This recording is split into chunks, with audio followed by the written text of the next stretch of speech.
Bueno, buenos días o buenas tardes a todos. Voy a comenzar.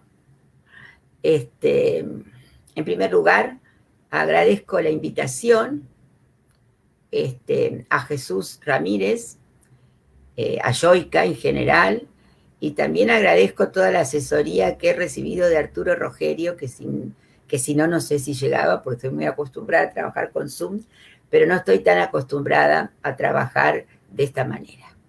Pero bueno, lo puedo hacer tranquilamente y va a ser toda una enseñanza también para mí.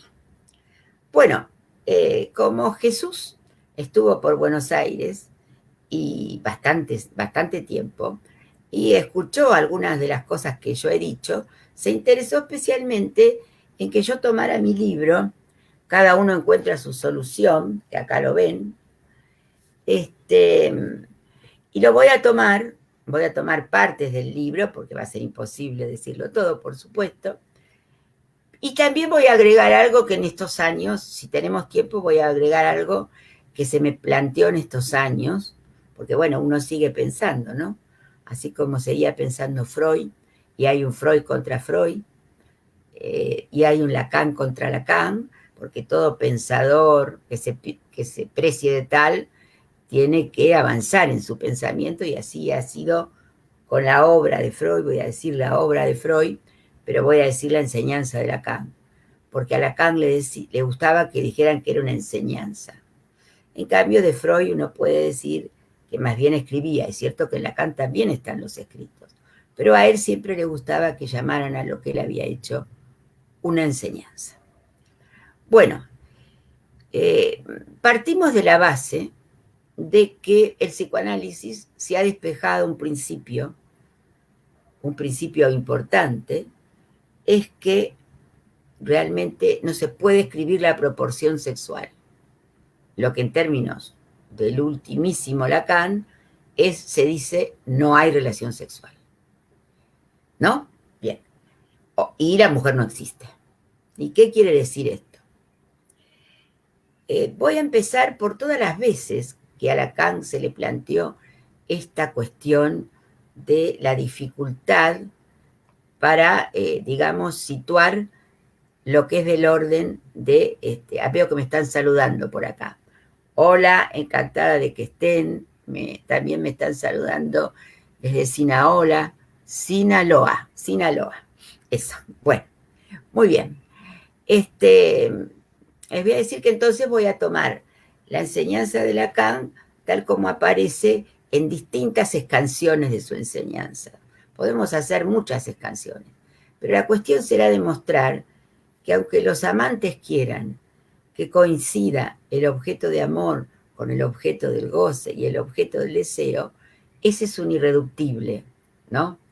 Esto nunca podrá ser conciliado, no lo fue tampoco para Freud, y por el hecho mismo que Lacan va a formular al final de su enseñanza, como no hay relación sexual. Hola, sigue llegando gente, la sigo saludando. Bien, entonces, nuestro punto de llegada va a ser mostrar el absoluto de ese irreductible, tal como aparece para el último Lacan. Pero voy a hacer diferentes escansiones en su enseñanza, porque él buscó diferentes soluciones a este problema. El centro quizás es su escrito, el homenaje a Marguerite Duras del rapto de Loevestein, que está en los otros escritos y que es del año 1965, que es en el medio de su enseñanza, ¿no? Es bastante cerca de la proposición del pase, que es del 67. Entonces está más centrado en la lógica del fantasma que en la cuestión del síntoma, del santón, como solución. No obstante, voy a tomar lo que yo llamo con Lacan la solución Duras, que es el ser de A3. Esa va a ser una de las escansiones. Pero vamos a empezar por la primera de todas. La primera de todas sería cómo pensar la manera en que se resuelve esta cuestión del irreductible entre el amor, el deseo y el goce, a la altura del primer Lacan, o sea, directamente en el seminario 1. ¿Cómo es pensado la cuestión de la cuestión, digamos, de este irreductible en el primer Lacan?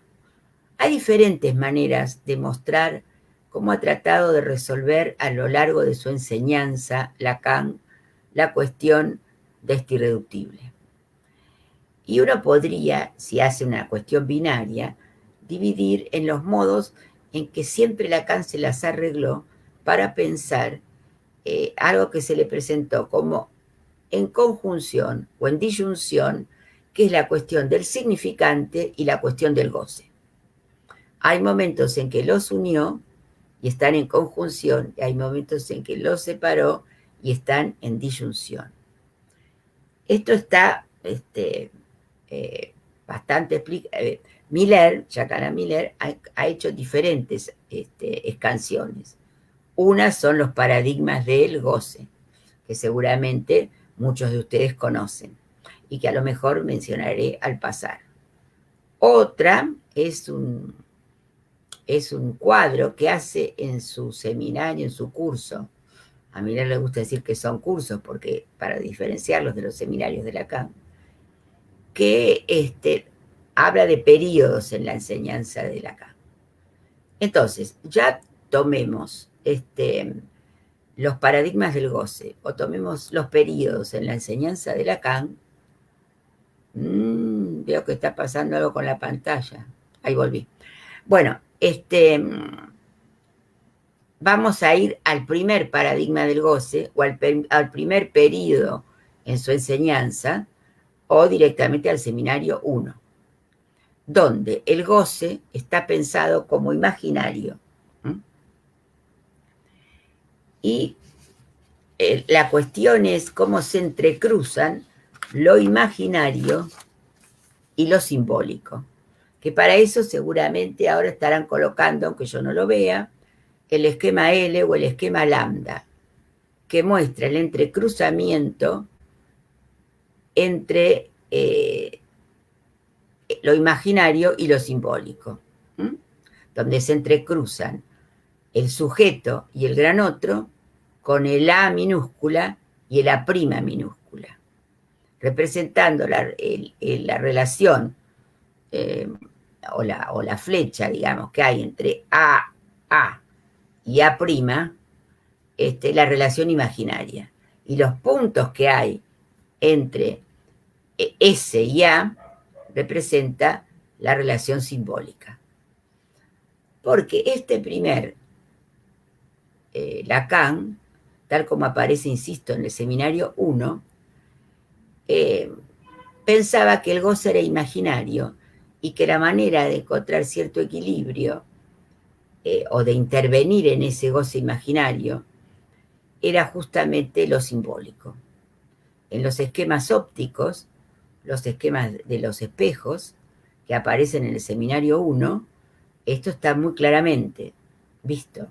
O sea, la posición del sujeto en lo simbólico es la que determina las relaciones entre lo imaginario y lo real. Lo voy a decir más lento. Las relaciones entre, digamos, la posición del ojo del observador en el esquema óptico es lo que permite ver las relaciones entre lo imaginario y lo real. Y la posición del ojo del que está haciendo el experimento representa la posición del sujeto en lo simbólico. O sea que ya tenemos un primer RCI, ¿no? Simbólico, pero el simbólico organiza las relaciones entre lo imaginario y lo real. O sea que en realidad el goce es imaginario, pero lo que ordena ese goce imaginario es lo simbólico. Y toma un ejemplo de la literatura, que es el ejemplo del joven Werther. que es una novela de Goethe, y que y habla de cómo esa novela, que pertenece al movimiento romántico, incluso a un movimiento anterior al romanticismo, que es el Sturm und Drang, perdonen mi alemán, que es el entrecruzamiento que se podría llamar tempestad y pasión. El joven Werther, podríamos decir que lo que le pasa al joven Werther es el apego mortal y narcisista con la imagen que tiene de su amada Carlota la primera vez que la ve con un niño en los brazos. Que tenga un niño en los brazos es una de las elecciones de objeto que nos muestra Freud en su introducción al narcisismo, porque es como elegirse a sí mismo en brazos de la madre. Ese flechazo que a él se le produce cuando la ve a Carlota o a Charlotte con el bebé en brazos, es como si se viera a sí mismo en brazos de su madre, el joven Werther. Entonces se enamora perdidamente, es un flechazo. Ahí también hay un capítulo en el seminario 1 que se llama Ideal del Yo y Yo Ideal. El ideal del yo es lo que uno querría llegar a ser, mientras que el yo ideal es lo que uno cree que es. Entonces Lacan dice, cuando el ideal del yo y el yo ideal coinciden, porque en general no coinciden, se está enamorado o se está loco, que viene a ser más o menos lo mismo. Entonces, él cuando la ve a Carlota con el bebé en los brazos, se le produce esta coincidencia al joven Werther entre, digamos, el ideal del yo y el yo ideal. Y se produce algo que es del orden de un amor muy atado al narcisismo y a la pulsión de muerte, un apego mortal. Tanto que como Carlota tiene un hijo y está casada, el joven Werther finalmente se suicida. Es decir, hay este amor narcisista en el sentido de Narciso mirándose a sí mismo en las aguas del lago, donde finalmente muere ahogado, ¿no? Y es este apego mortal a la propia imagen, que se ve en el joven Werther, que se enamora de ese niño que él fue, ¿no? Aunque para él se enamora de Carlota. Esa novela tuvo tal impacto, no solo en Alemania, sino también y mucho en Francia, que los jóvenes comenzaron a vestirse con los colores con los que se vestía el joven Werther, y hubo una oleada de suicidios en Alemania y en Francia por esta cuestión romántica de enamorarse de una mujer imposible, que es una de las formas, por otra parte, de hacer existir la mujer que no existe. Y bueno, siempre Goethe dijo que él no se había suicidado, es más, vivió hasta bastante grande Goethe para su época, porque no se había suicidado porque hizo morir a su personaje, el joven Werther. O sea que hubo ahí una sublimación importante. Uno puede encontrar otros autores, por ejemplo, está la obra Los bandidos de Schiller, que más bien siempre buscan el héroe, ¿no? Hay diferentes tipos de héroes. Está el héroe romántico del amor y está el héroe romántico que realmente puede ir a las guerras para comprometerse, ¿no? Entonces, como Lacan piensa en este momento que el amor en términos generales se presenta de este modo, dice cómo intervenir en ese amor, en ese enamoramiento que puede conducir a la muerte, que está tan ligado a la pulsión de muerte. Y su modo de intervenir es hacer intervenir lo simbólico, que en ese momento lo hace intervenir por la vía de lo que él llama la palabra plena. La palabra plena La palabra plena es, después se burló él de eso, ¿no? Pero sería del orden del tú eres mi mujer, yo soy tu esposo. O sea, el compromiso que se da a nivel de la palabra plena, a diferencia de lo que ocurre con la palabra vacía, que se sitúa en el nivel del bla, bla, bla, ¿no? Sino que es la palabra plena, la palabra casi performativa, la palabra que en sí misma lo compromete al sujeto. Después se burló de eso mismo y equivocó tu es ma femme, que quiere decir tú eres mi mujer, y que suena casi igual a tu es ma femme en el sentido de maten a mi mujer, ¿no? Esa fue una manera de burlarse de la manera en que él había pensado las cosas, creyendo tanto en lo simbólico, ¿no? Es decir, entonces, ese entrecruzamiento del esquema lambda hace que lo que pueda de alguna manera disminuir el apego mortal que puede producir el goce imaginario, con la intervención de lo simbólico, del significante. Entonces nos encontramos para ver cómo resolver estas cuestiones del amor, el deseo y el goce. No aparece aquí el deseo, pero si ustedes ven la articulación entre el amor y el goce aquí, el goce imaginario, conduciría a la muerte. Entonces sería imposible, es una manera de ubicar como totalmente imposible que el amor, ¿no? Pero por supuesto que hay límites de la palabra, que Lacan no está viendo en este primer momento y que luego va a ver a posteriori. Bueno, podríamos decir que en el nivel simbólico sí podríamos ubicar lo que va a ser en el segundo paradigma, ¿no? Que es el digamos, la significantización de todo el goce.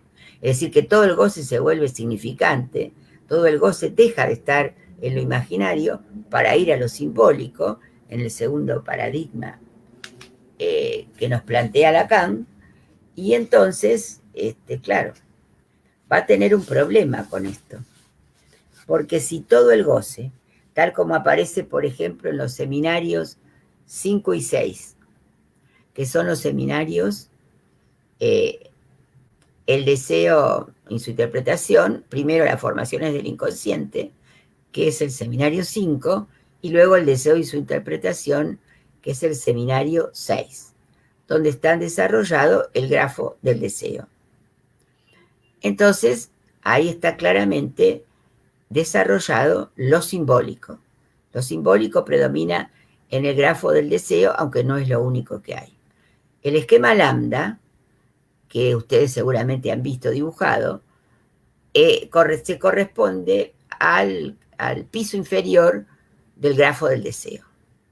Pero el grafo del deseo está muy pensado en relación al gran otro, aunque aparece en el piso superior el gran otro barrado, o sea, el A mayúscula aparece en dos lugares del grafo del deseo, en una aparece barrado y en otra sin barrar, y el A minúscula también aparece en dos lugares, en uno que es la imagen del otro especular, tal como en el esquema lambda, que tiene que ver con lo imaginario del primer Lacan.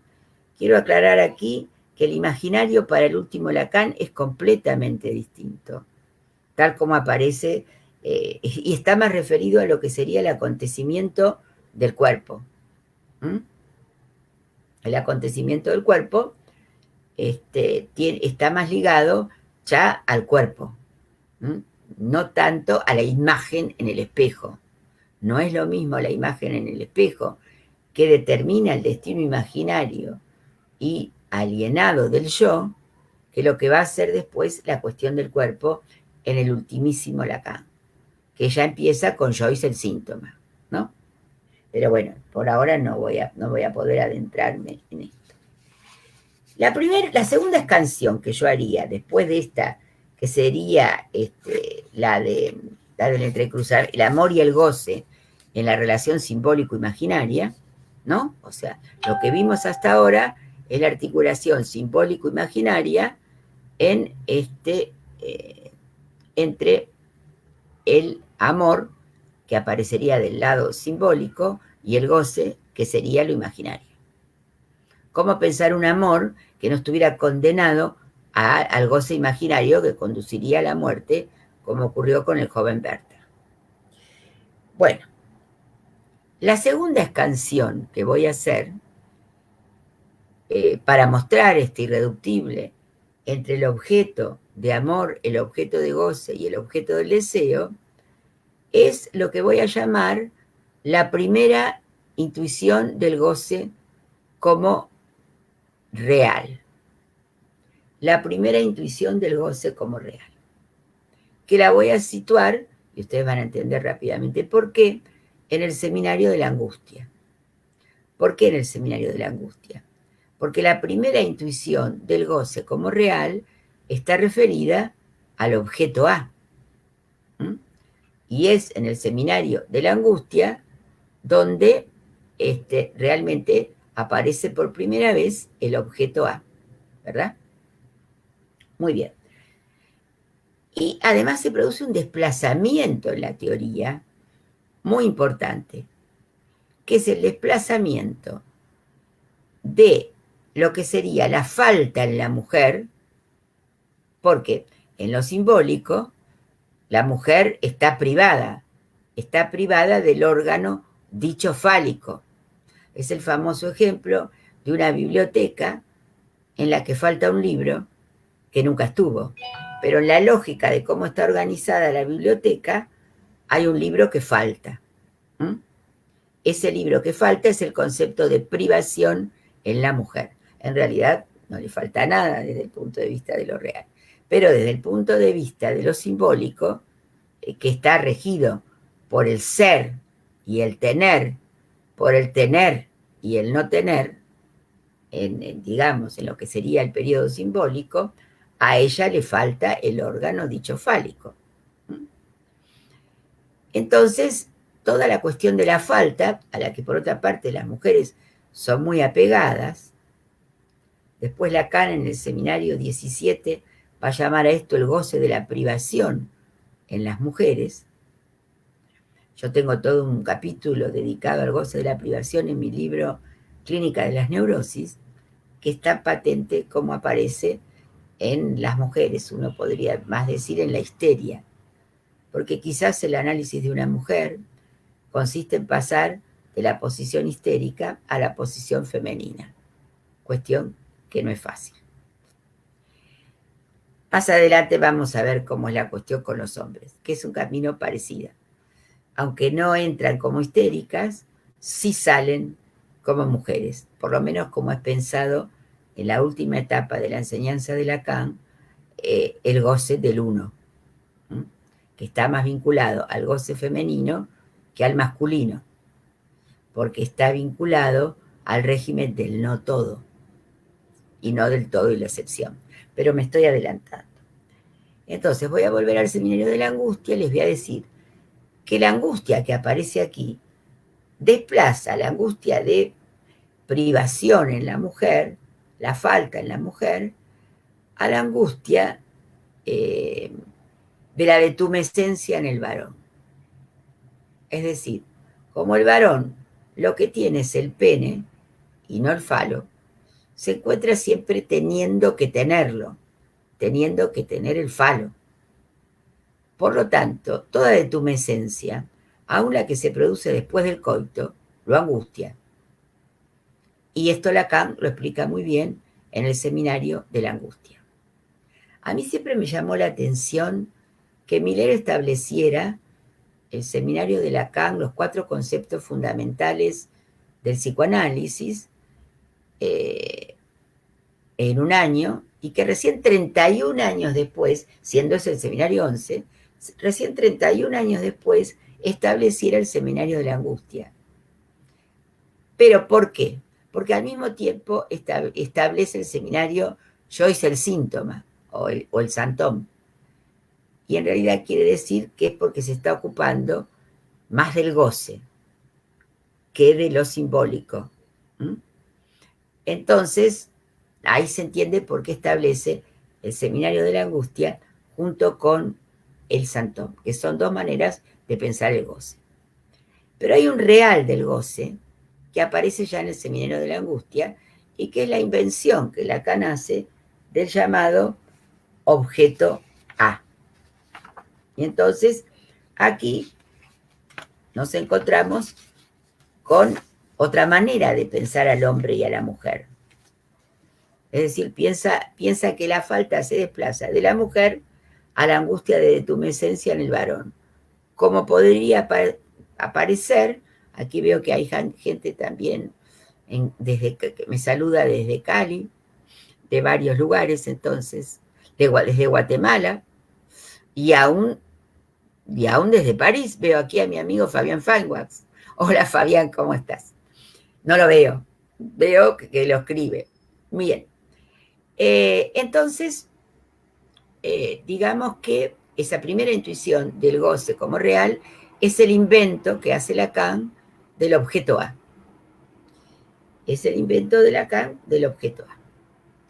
Ahora, no resuelve de esta manera del todo tampoco, porque es imposible resolverlo, los atolladeros, digamos, del amor, el deseo y el goce, que uno lo podría estudiar en cada uno de los paradigmas del goce que estableció Miller.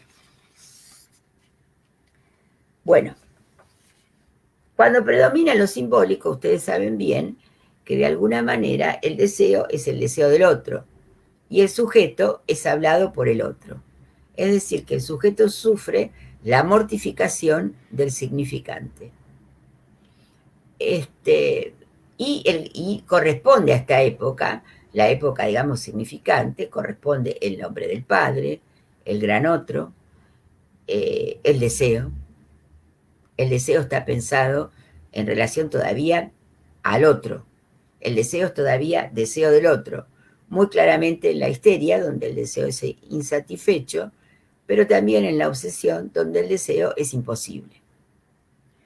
No voy a entrar ahí, pero a veces uno, hablando de hombres y mujeres, está hablando en realidad de histeria y obsesión. Quiero decir que este flechazo del significante que se produce sobre la mortificación del cuerpo del sujeto, porque es la muerte de la cosa en el lenguaje, condena a cierta tristeza, ¿no? A cierta tristeza en el sujeto porque se ha perdido un poco el júbilo del goce del cuerpo al ser atravesado por el significante, ¿no? Como lo llama Miller en Los signos del goce, el flechazo de San Sebastián, ¿no? El San Sebastián que está atravesado por las flechas sería lo que muestra muy bien lo que significa el flechazo del significante. Porque el flechazo del significante es también la mortificación del cuerpo, es la mortificación del goce del cuerpo. Veo aquí también a Vicky Sánchez desde Mallorca. Hola Vicky, ¿cómo estás? Y desde diferentes, y hay alguien que me saluda también de Villa Gesell. Fantástico. Bien. Entonces podríamos decir que ya está explicado, ya empieza a explicarse desde el primer Lacan el malentendido entre los sexos, que va a estar desarrollado en el ultimísimo Lacan, porque en realidad es en su seminario el momento de concluir, cuando habla de que del malentendido tremendo que hay entre los sexos, en el sentido de que somos hijos de dos que ni se entienden ni se escuchan, lo que no solo es irremediable, sino en lo que no se puede mediar. Dicho así, menos mal que después Lacan agrega que hay malentendidos y malentendidos, pero malentendido hay siempre. Y la cuestión es cómo cada uno sabe arreglárselas con ese malentendido, porque no va a haber otro remedio que encontrar una manera de arreglárselas con ese malentendido. Bien. El seminario 11, que es el que sigue al 10, como en el 10 ya está inventado el objeto A, pero se le había planteado a Lacan algo del goce imposible a la altura del seminario de la ética, sobre todo referido a la figura de Antígona, en la cual no podría adentrarme ahora. Entonces, es una manera de el objeto A, tal como aparece, no en el seminario de la angustia, que aparece más ligado a la angustia, sino en los 4 conceptos fundamentales del psicoanálisis, aparece ligado a las zonas erógenas, a los bordes del cuerpo. Es decir, el objeto anal y el objeto oral, que ya aparecían en Freud, que son objetos freudianos, y después la mirada y la voz, que también están referidas a orificios del cuerpo, ¿no? Y que son los objetos lacanianos. Los objetos freudianos pueden, digamos, se reflejan en el espejo, mientras que los objetos lacanianos no. Pero es como una manera de resolver esta cuestión del goce imposible y pensarlo como el goce fragmentado en objetos A, donde el goce se produce en los orificios del cuerpo. Por ejemplo, la boca con el objeto oral, donde el niño confunde un poco el pezón que lo alimenta con su propio cuerpo. Es decir, en lo que sería el primer objeto de la demanda, confunde un poco el pezón, el pecho materno, con su propio cuerpo. Ahora bien, estas zonas erógenas permiten pensar una solución, que sería la del cuerpo fragmentado. Porque siempre tenemos que pensar que hay un Lacan contra Lacan. Cuando Lacan se encontró con el límite, digamos, de la palabra, primero se encontró con el límite del goce imaginario. Y ya ahí pensó entonces la mediación de la palabra. Luego se encontró con el límite de la palabra. Y entonces se encontró con el límite de la palabra cuando quiso volver significante todo el goce. Pero si vuelve significante todo el goce, se pierde el binarismo significante-goce que mantuvo durante mucho tiempo en su enseñanza, estando a veces el goce en conjunción con el significante y a veces en disyunción. Al final de la enseñanza, yo creo, ojalá llegue a decir esto hoy, que ya no estamos en el binarismo, estamos en el urarismo, ¿no? Es decir, en el goce del uno, tal como el propio Lacan lo dice, ¿no? En lo que sería el último paradigma del goce, que es una deconstrucción absoluta de todos los conceptos que había dado hasta ese momento, ¿verdad? Bien. Antes de pasar a la solución Duras, quisiera decir algo sobre que ya Freud se había planteado ese problema y está en lo que serían las lógicas de la vida amorosa o las lógicas de la vida erótica. ¿No le pareció a Freud que hubiera conjunción entre el amor y el deseo en las lógicas de la vida amorosa? Ustedes me dirán, pero son muy antiguas. No tanto, en realidad, tienen su pertinencia. Es cierto que son del siglo pasado y que ya llevamos más de un siglo, porque la contribución sobre la degradación general de la vida erótica es de 1912. Y lo que muestra, las primeras 2 contribuciones están referidas a la cuestión de cómo se plantea el amor y el deseo, porque Freud no tiene el concepto de goce, aunque podríamos leerlo en Más allá del principio del placer, el goce como lo que está más allá del principio del placer. En las 2 primeras contribuciones, una es la degradación general de la vida erótica en el hombre, lo que tenemos es que son los hombres que si desean, no aman, y si aman, no desean. Es decir, que hay como una disyunción entre lo que sería el objeto idealizado, que es la madre, y que después pasará a ser la esposa o la madre de los hijos, o la señora, por decirlo de otro modo, y realmente lo que desean es al objeto degradado, que en tiempos de Freud esta disyunción sería entre la madre y la madre de los hijos, y la prostituta, que sería el objeto degradado. Todavía esto se mantiene en algunos hombres. Podríamos decir que quizás ahora también en algunas mujeres, porque esa lógica ha cambiado, ¿no? La contribución que esto voy a nombrar segunda, que en realidad es la primera cronológicamente, es de 1910 y se llama Una particular elección de objeto en el hombre. Y ahí nos muestra que hay conjunción entre el deseo y el amor, pero es una conjunción que tiene que ver con un particular. Ahí pueden amar y desear, pero es particular porque no es singular, no es la solución que cada uno encuentra. Es elegir la mujer casada o la prostituta, ¿no? Y entonces ahí son hombres que desean y aman a la mujer casada o a la prostituta. Y entonces, porque son fantasías, dice Freud, de triunfar sobre el padre o fantasías sobre la infidelidad de la madre. Pero la infidelidad que la madre tiene hacia el padre con el propio niño. Entonces son los hombres que se enamoran de mujeres casadas y sobre todo los que buscan salvar a la prostituta, como uno puede leer en la novela de Marcel Proust, en la parte de En busca de tiempo perdido, que se llama El camino de Swann, donde se ve toda la humillación del sujeto hombre, lo que Freud llamó la servidumbre enamorada, con la prostituta Odette. Un gran amor de Swann, ¿no? En fin, son citas que hago algunas novelas que no voy a poder desarrollar aquí, aunque me gustaría. Bien.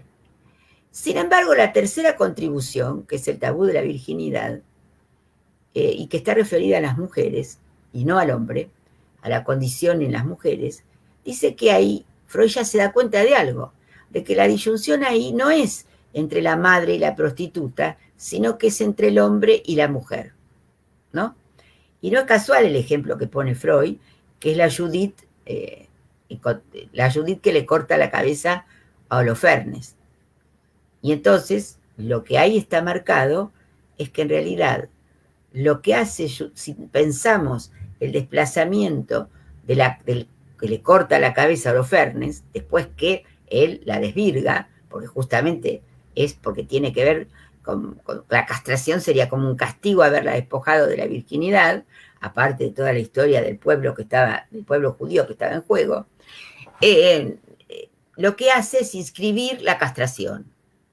Entonces, una manera que lo podríamos leer, esta tercera contribución, sería pensar que hay una inscripción de la castración que no está en los otros dos artículos sobre la psicología de la vida erótica o amorosa en el varón en Freud. Quiero decir que a Freud ya se le planteó el problema entre el amor y el deseo, ¿no?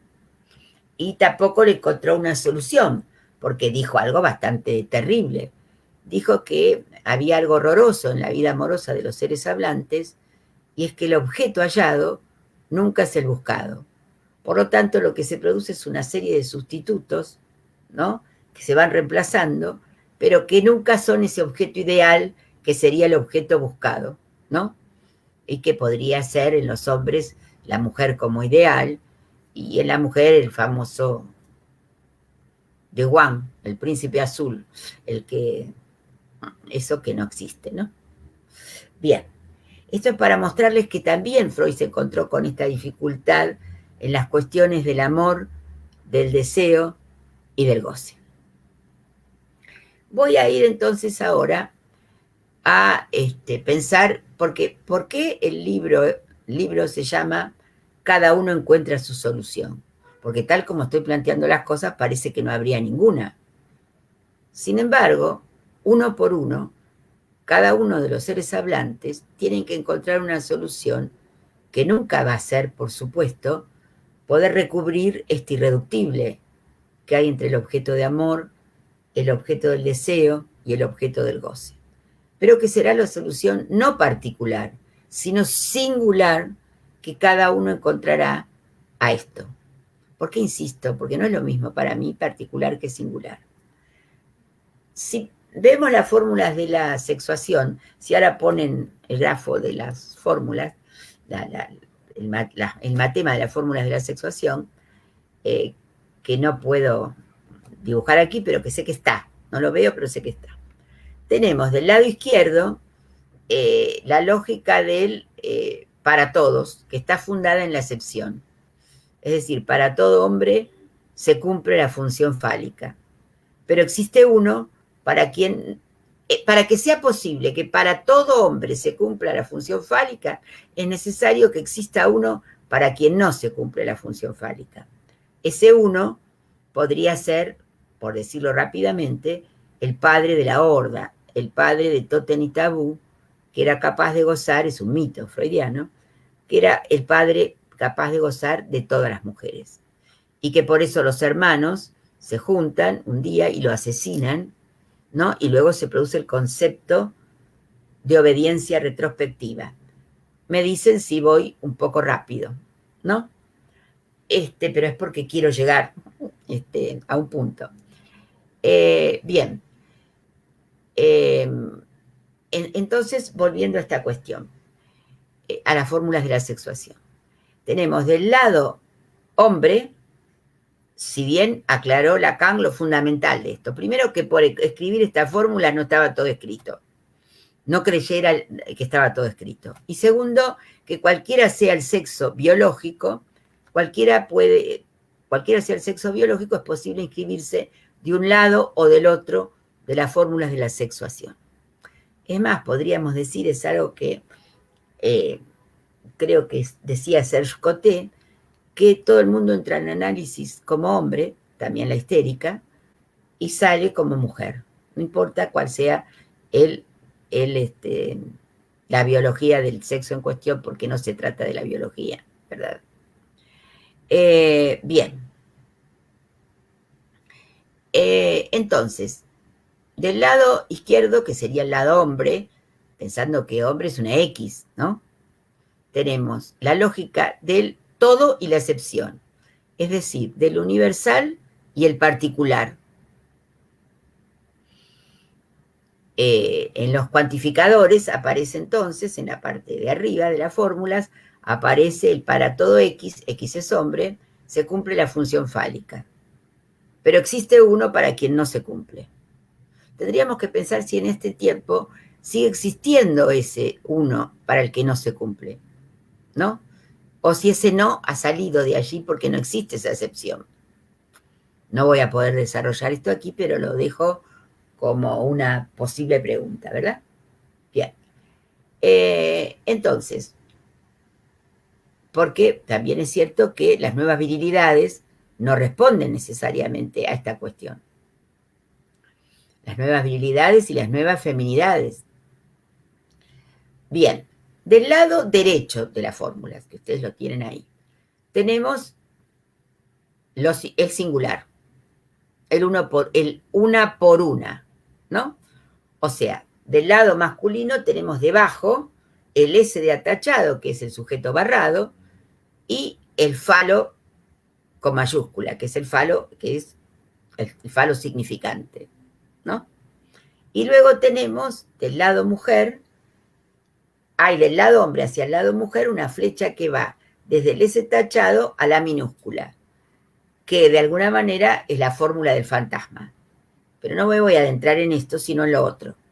Que aquí, en la lógica de los cuantificadores, tenemos que para no toda mujer se cumple la función fálica. Y esa es la lógica del para todos, que aquí es la lógica del para no todo. Mientras que en la parte superior dice, pero no existe ninguna que no esté en la función fálica. Lo que parece verdaderamente un despropósito, ¿no? Porque ¿cómo es esto?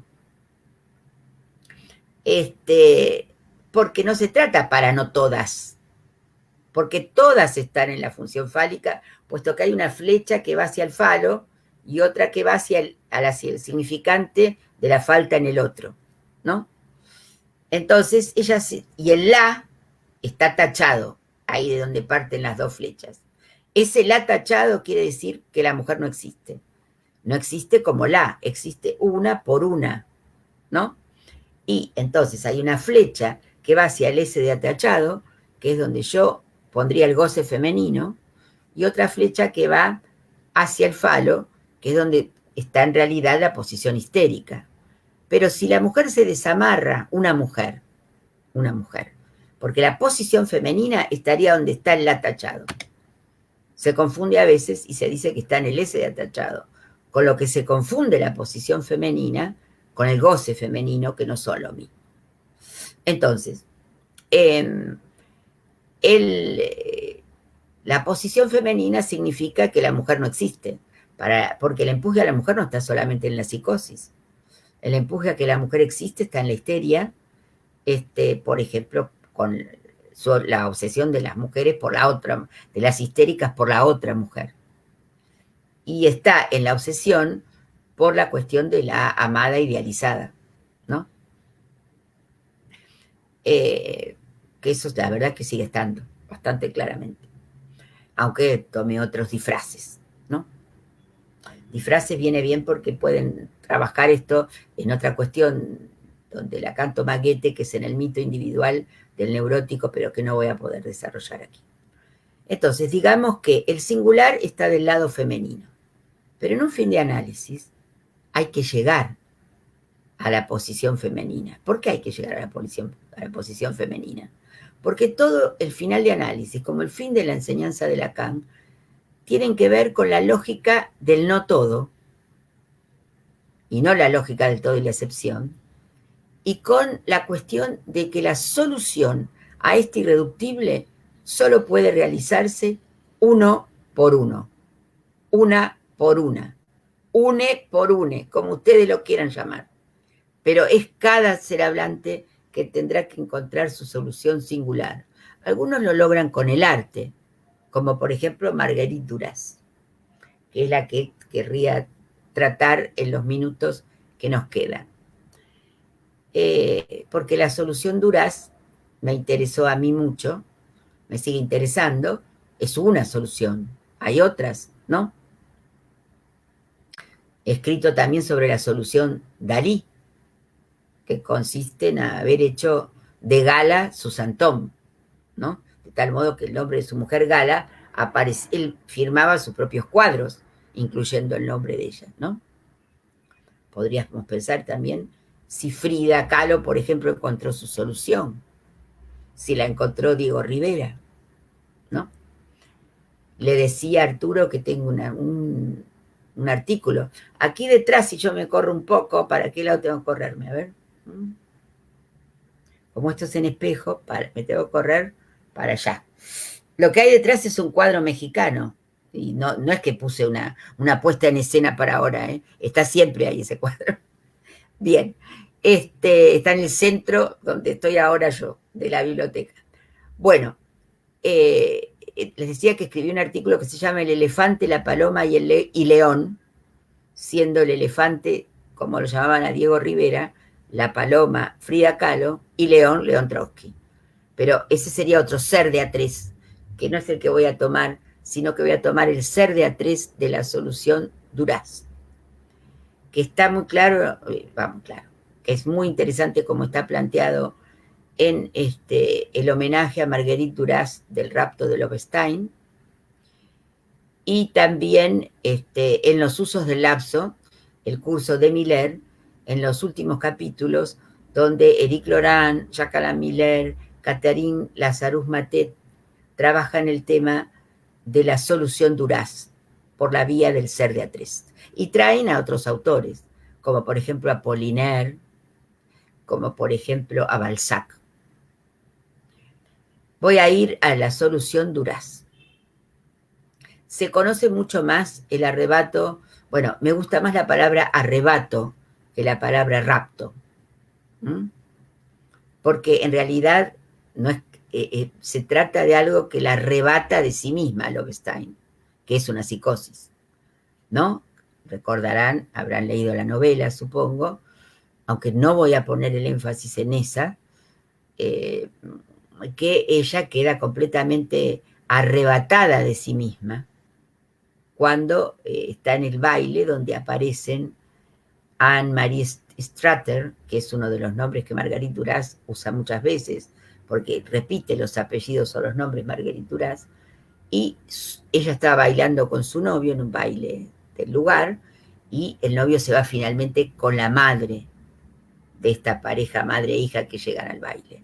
Y ella queda arrebatada de sí misma, ¿no? De modo tal que después de eso se casa con el primero que encuentra, y como siempre pasa en las novelas, nunca nadie escribe sobre los años de dicha, se escribe sobre las desdichas.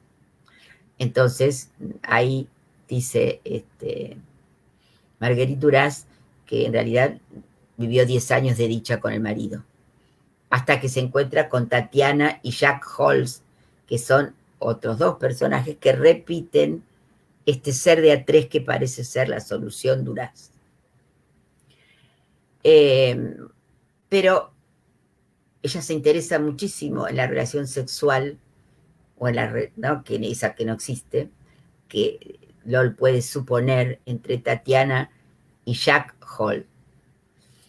Volviéndose ella misma objeto, volviéndose ella misma una mancha en el cuadro, espiando desde allí, porque no es la posición histérica que busca. El ser de A3 no es el ser de A3 de la posición histérica, ni el de Marguerite Duras, ni el de Loevestein, ni tampoco el de la otra novela, que está citada como al pasar ahí. Debo decir que Lacan hace un gran homenaje ahí de Marguerite Duras, porque dice que el artista le lleva a la delantera al psicólogo, o al psicoanalista, dice psicólogo ahí, o dice, ella sabe sin mí lo que yo enseño, ¿no? Dice cosas preciosas, porque son preciosas también las palabras de Marguerite Duras. Ella dice, él dice, las criaturas atrapadas por el amor imposible de domesticar, porque la lógica del conjugo, la lógica del matrimonio, pretendía encontrar una solución, ¿no? Que el matrimonio fuera una solución a la cuestión de esta cuestión de... alguien me dice que quizás entiende como máximo el 5% de lo que estoy diciendo con mucha claridad. Espero que, porque si no, no soy tan clara, espero que entienda un poco más, ¿no? La novela, una se llama El rapto o arrebato de Loevestein.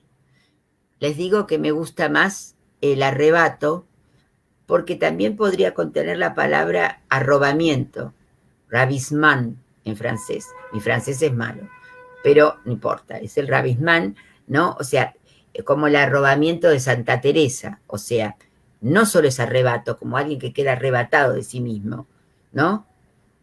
Que sería parecido a rapto, sino que también es arrobamiento. Pero por ahí me dicen que estoy muy clara a alguien, así que agradezco. Entonces, uno se llama El arrebato o rapto de Loevestein. Pueden encontrar una traducción o la otra. Prefiero, y Lacan también, El arrebato. La otra novela, que es dicha así como al pasar, se llama Las 10:30 de una noche de verano. Y está citada también aquí, porque lo que importa que la solución Duras, que es el ser de A3, nunca es por la lógica del conjugo, no es por la lógica del matrimonio, no es por la lógica de ser la señora de tal, ¿no? O hay esta cuestión muy diferente entre unas mujeres y otras en eso, y también, en realidad, la lógica del conjugo no logra solucionar este problema, porque nada lo logra. Lo logran uno por uno, pero no es la lógica del conjugo. Y lo que estamos pensando aquí es una lógica fuera del conjugo, como es, por ejemplo, un antecedente el amor cortés, ¿no? El amor del trovador por la dama. Pero voy a volver a Las 10:30 de una noche de verano de Marguerite Duras, porque es menos conocida y porque me gusta mucho lo que allí está planteado. Debo decir que Lacan la conocía a Marguerite Duras, porque pertenecían al mismo ambiente intelectual. Y en realidad sabía que el ser de A3 de Marguerite Duras era una solución en la vida erótica amorosa de Marguerite Duras. Pero también lo era la escritura y también en algún sentido lo era el alcohol. Pero el ser de 3 de Marguerite Duras en general eran 2 hombres y una mujer, mientras que tanto el arrebato de Loevestein como las 10:30 de una noche de verano se refieren a 2 mujeres y un hombre. Quiero decirles, aunque nos pasemos un poco de la hora, lo que pasa en la novela Las 10:30 de una noche de verano, donde por ahí puedan ver lo difícil de este recubrimiento del objeto de amor con el objeto del deseo y el objeto del goce. Transcurre en España, van en un auto volviendo de unas vacaciones, María, que es la protagonista, su marido, una amiga de la familia y la hija del matrimonio de María y su marido. De repente llega una terrible tormenta. Tienen que detenerse en un hotel porque no pueden seguir por la carretera con el auto debido a lo grave de la tormenta. Van a ese hotel, pero ya no hay lugar. María, por otra parte, toma. Todo el tiempo bebe. Bebe y bebe como Marguerite Duras. Está borracha. Acostumbra a estar borracha. María y también Marguerite Duras. Cuando llegan a ese hotel consiguen comer algo y que los alojen. Piensen, o por lo menos es como yo me lo imagino, en lo que sería el patio o el primer piso de un hotel donde en el medio está el patio y hay como 2 balcones, uno de cada lado. Gracias aquí, Vicky Sánchez escribió El arrebato de Loevestein. Y alguien lo escribió también en francés, Le ravissement de Loevestein. Muchas gracias. Ahora estoy hablando de las 10:30 de una noche de verano, de esas criaturas atrapadas por el amor imposible de domesticar a las 10:30 de una noche de verano. Ha ocurrido una tragedia en el pueblo al que llegaron y donde está el hotel. Y es que un hombre encontró a su mujer en la cama con otro y los mató a los 2. Y entonces la policía está buscando al asesino y ese es el drama del pueblo. Ella se va a un lugar con su hija y se acuesta con su hija y la botella, se adormece. De repente, un relámpago, ella quedó conmovida por esto que hizo el asesino. Lo comprendió de alguna manera. Se deduce de lo que pasa después. En un momento un relámpago ilumina la escena y ella ve al mismo tiempo, en lo que sería el balcón de enfrente, a su marido besando a la amiga de ambos. Y en el tejado, al asesino. Entonces se debate entre las siguientes cuestiones. ¿Qué hacer? ¿Corre a salvar al asesino para que la policía no lo encuentre? Se hunde más en la botella, olvidando de todo lo que ve. Trata de salvar su matrimonio.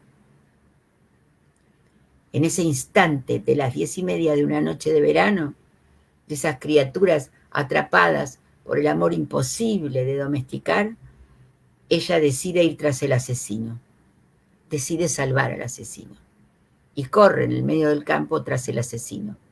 El marido corre tras ella, no logra salvarlo.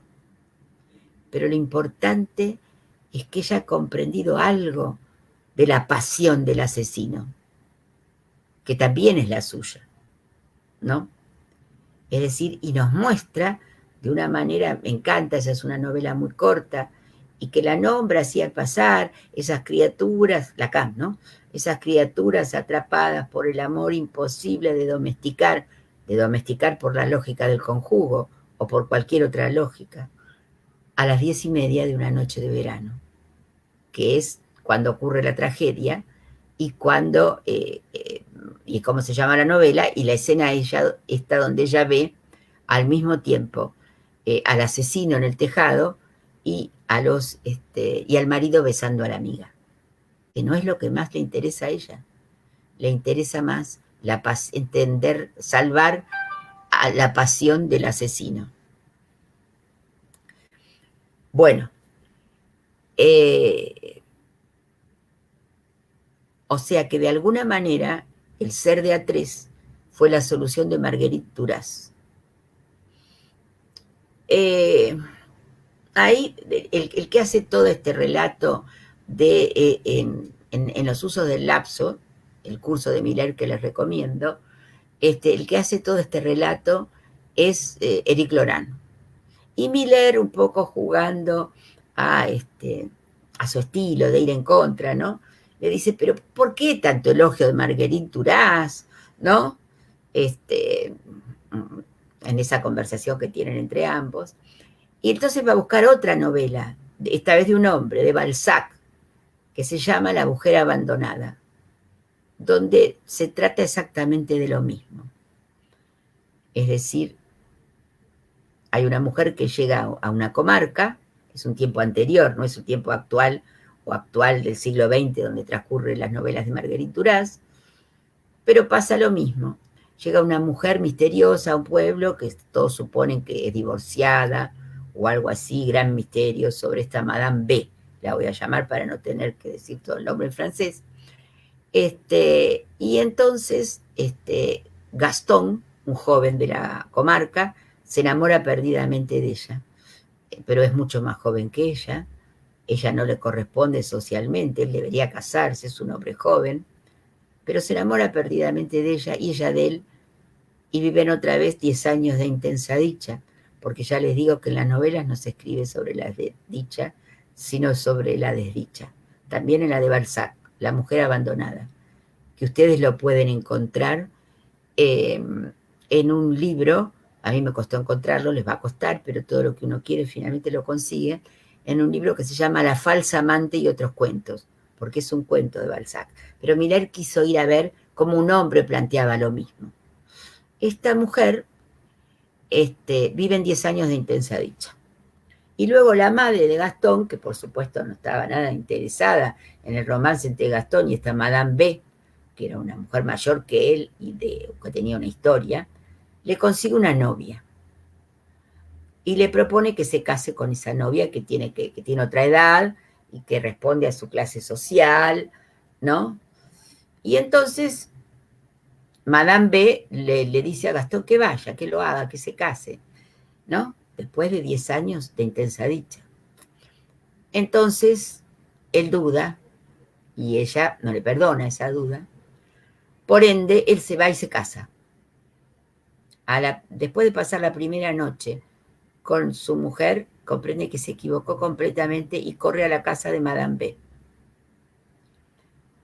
Y ella lo recibe en la entrada y le dice, si usted da un paso más, me suicido.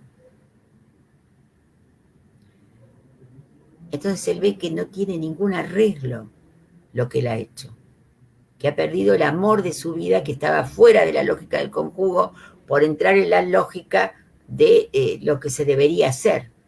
Vuelve corriendo a su casa y él se pega un tiro. Tenemos otra vez el amor fuera de la lógica del conjugo, ¿no?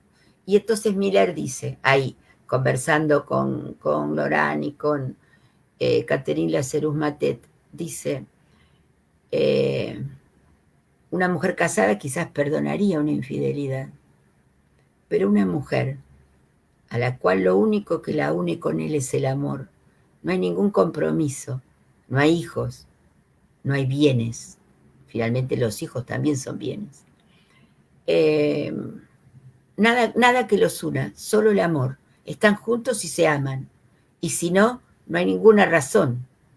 Una burguesa, como la llama Lacan, una burguesa, la mujer que administra los bienes, la señora, no estoy contra cualquier matrimonio, digamos, esa lógica del matrimonio, la lógica de la señora que cuida los bienes. El matrimonio no es una solución. Aún dentro del matrimonio habrá que encontrar la solución, pero no es la solución de los ejemplos de Marguerite Duras, que se casó por otra parte con un hombre y tuvo un amor con dos amigos al mismo tiempo, después que salvó a uno, a Robert Antel, de toda la cuestión de la resistencia en Francia durante la guerra, que lo encontraron en una pila de cadáveres, y ahí hay toda una duda, pero no voy a entrar por ahí. Lo encuentran y lo tienen que alimentar con el mejor amigo de Robert Antel, que era Denis Mascolo, y cuando ella ya tenía un romance con el mejor amigo, que era Denis Mascolo, lo llevan a la casa y lo reviven, porque era un cadáver. ¿Mm? En la lógica del ser de A3 de la vida real de Marguerite Duras. Y finalmente es con Denis Mascolo, que tiene el único hijo que tuvo en la vida. Esto para contarles algo de la biografía de Marguerite Duras, de la cual recomendaré siempre su lectura.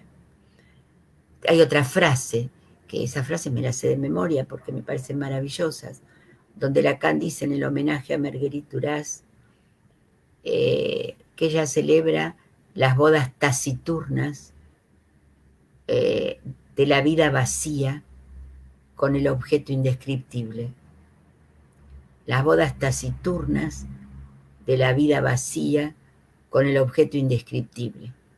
Aquí Graciela Safuri me cita también La vida tranquila, sí, leí todo Marguerite Duras.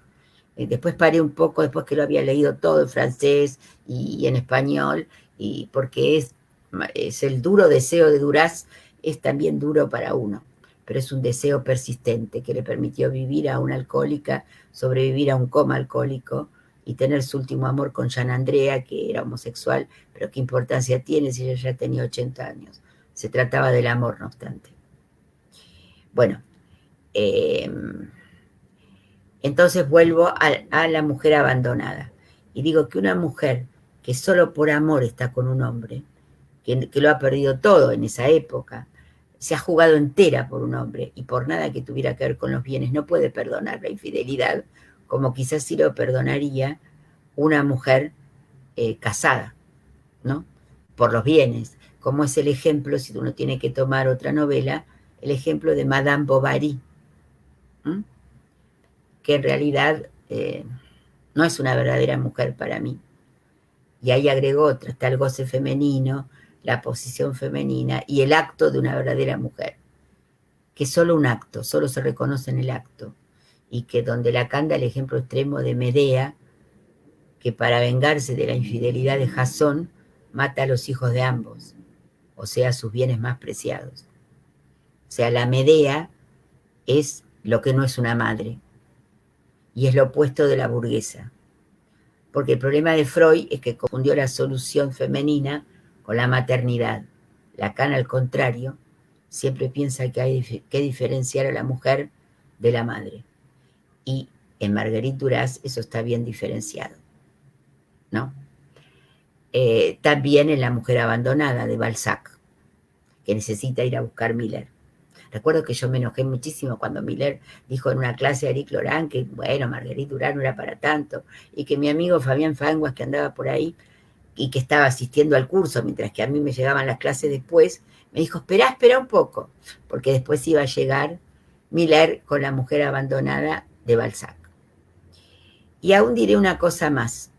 Después llamaron para dilucidar todo este problema, ¿no?, a Catherine Lazarus Matet, que tomó los versos de Apollinaire sobre la imposibilidad de justamente la conciliación entre el objeto del amor, el objeto del deseo y el objeto del goce.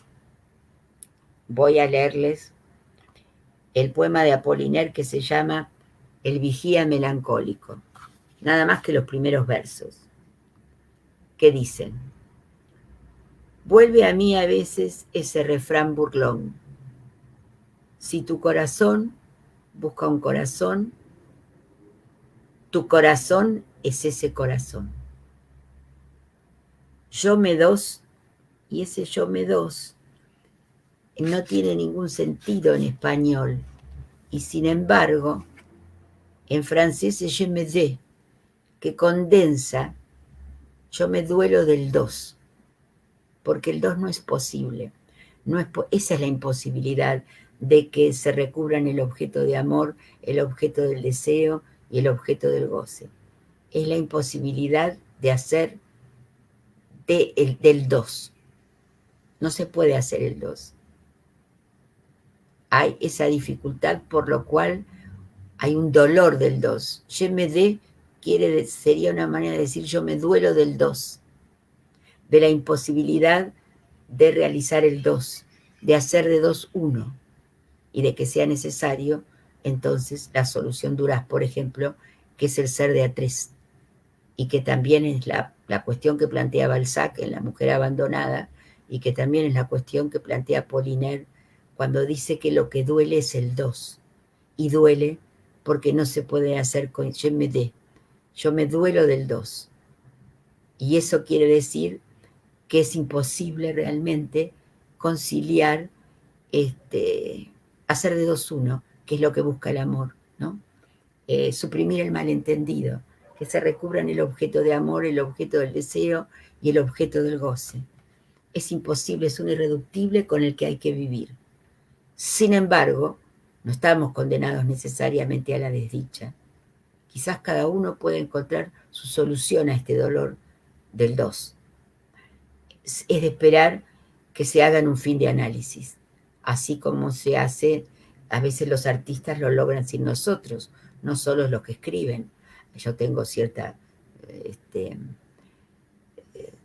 amor por la literatura, pero también por la pintura, que viví en México muy de cerca lo que eso significa, lo que es la pintura, ¿no? La solución de la pintura. Y ese yo me duelo del dos también está en el personaje de Frida Kahlo, en la vida de Frida Kahlo, su dolerse del dos, de querer todo el tiempo hacer de dos uno con Diego Rivera, y encontrar a veces como solución el ser de a tres. Lo digo en este artículo, el elefante, la paloma y león. Cuando él era siempre el infiel era Diego Rivera, pero finalmente cuando ella busca un hombre, busca un hombre muy famoso como es León Trotsky, para hacerle infiel a Diego Rivera, busca el punto que a él le duela, ¿no? Y también aparece el ser de A3, que no es el ser de A3 histérico, ¿eh? No es la otra mujer como en Dora o como en La Bella Carnicera. Es en tratar de buscar una solución al dolor del dos. Pero eso será siempre uno por uno. Lo lograrán los artistas sin el análisis, o solamente se logrará en un fin de análisis, en el mejor de los casos.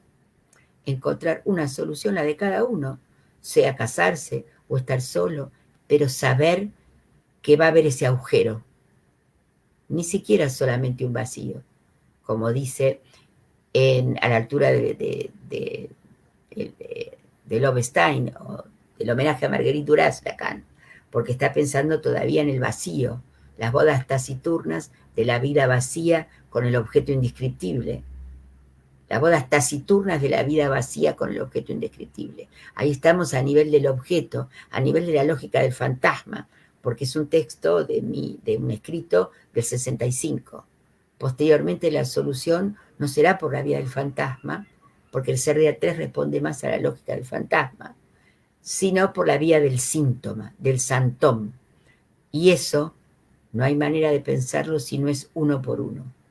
No lo resuelven tampoco la lógica binaria de las fórmulas de la sexuación, sino que si uno no piensa el lado derecho de las fórmulas de la sexuación y el lado donde está el la tachado, ¿no? Y que es una por una y uno por uno, y por eso el libro se llama Cada uno encuentra su solución, porque es de esperar. Un analista debe dirigir la cura en ese sentido, que al final de un análisis cada uno encuentre su solución, sea cual fuera esta, porque será singular y única para cada ser hablante. No hay, uno puede dar el ejemplo de la solución Duras, o puede dar el ejemplo de otras soluciones, ¿no? De la solución Goethe, o de las soluciones que pensó Freud, pero en el ultimísimo Lacan se trata no del binarismo de las fórmulas, que hay dos goces en realidad. Hay más de dos goces. Hay tantos goces como seres hablantes, y cada uno tendrá que resolver este irreductible, que ya no es solamente el vacío, es un agujero en el programa. Y el agujero que hay en el programa es que no hay relación sexual y que por ende cada uno tiene que inventársela. O sea, al final es la invención de cada uno para este irreductible, pero conservando el irreductible. Bueno, el vigía melancólico es el título del poema. Alguien lo contesta. Bueno, creo que yo dejaría aquí, aunque sé que hablé muy rápido, ustedes me perdonarán, pero quería decir muchas cosas y creo que a lo mejor las novelas nos sirven para conceptos teóricos que son más difíciles y que en cambio el poema se llama el vigía melancólico, ¿no? A ver si lo encuentro, sí. El vigía melancólico, el poema de Apollinaire. Cité el cuento La mujer abandonada de Balzac y las novelas de Marguerite Duras, El arrebato de Lobestein y Las 10:30 de una noche de verano. Aunque ustedes pueden tomar cualquier novela de Marguerite Duras, el amante de la China del Norte, y se encontrarán cada vez con este irreductible. Bueno, ha escrito El mal de la muerte. Fabián Feinwax ha hablado alguna vez en un seminario que compartimos sobre el mal de la muerte y sobre Emily L. El mal de la muerte es el mal de un hombre que no puede amar, sabiendo que amar no viene sin este dolor de la imposibilidad del dos, de la imposibilidad de recubrir el objeto del deseo, del amor y del goce, del irreductible, del no hay relación sexual, del ultimísimo Lacan, donde la única solución será inventar por la vía del santón la singular solución que cada uno encuentre a ese irreductible. Bueno, no sé si quieren preguntarme algo más, no veo.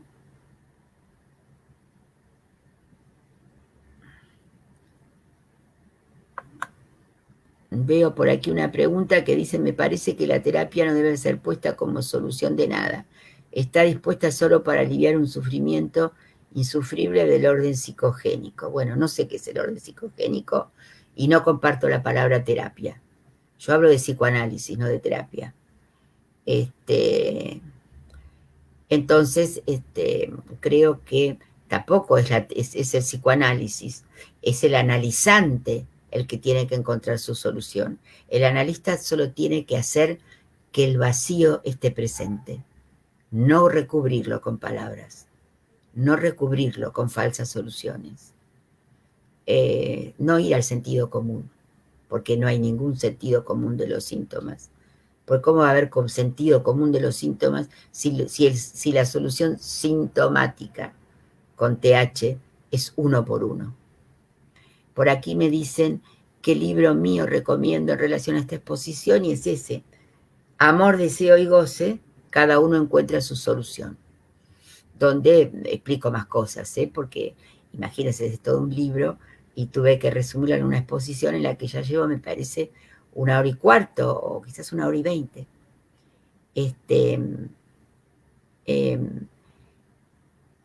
Bueno, los demás, más bien no son preguntas. Alguien pregunta aquí si me parece que el irreductible viene de la cultura. Qué pregunta difícil. No viene de la cultura, y sí a la vez.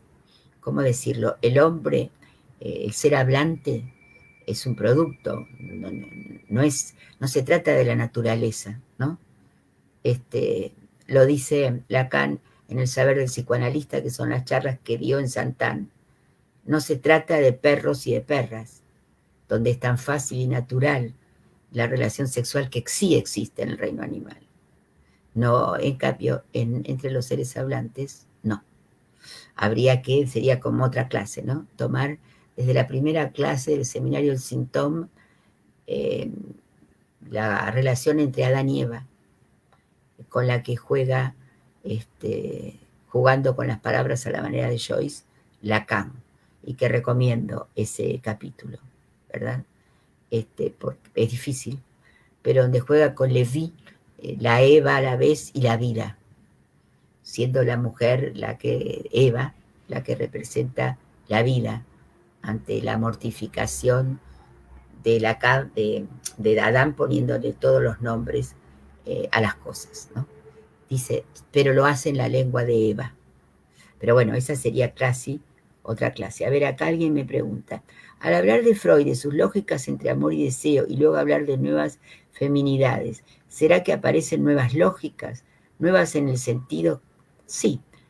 No sé si, no son narrativas nuevas, pero sí me parece que la época, de todas las cuestiones, por ejemplo, de los grupos LGBT, etcétera, son pequeños grupos que intentan encontrar una solución a este irreductible, pero por la vía de juntarse en grupos, en comunidades de goce, ¿no?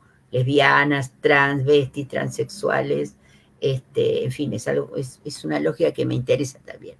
Pero los psicoanalistas no nos oponemos a esto, porque siempre hay que estar a la altura de la subjetividad de la época, por supuesto, pero lo que decimos es que la solución no será en un grupo de comunidades de goce, sino que siempre será uno por uno. No hay una solución para todas las lesbianas, ni para todos los transexuales. Es para fulano de tal, para mengana de tal. Y muchos han dado testimonio de eso, escribiendo novelas, por ejemplo. Alguien vino al módulo de literatura, hay un módulo de literatura en el departamento Enlaces que dirijo y que tiene una revista llamada igual, que se llama Camila Sosa Villada, y nos habló que es, digamos, el caso de una mujer transexual, pero lo que contó no tenía nada que ver con eso, porque ella sí se analizó, y al analizarse fue, y al analizarse, encontró una solución, ¿no? Porque la solución no puede ser por microcomunidades de goce, porque insisto que es una por una y uno por uno. Acá me pregunta Patricia Kersenblatt, ¿qué tal, Patricia? ¿Qué es el ser de A3? Uf, encontrar a un tercero para soportar lo imposible del ser de A2, y en el caso es un poco, está dicho así muy rápido, pero podría decirse así, pero es la solución Duras, ¿eh?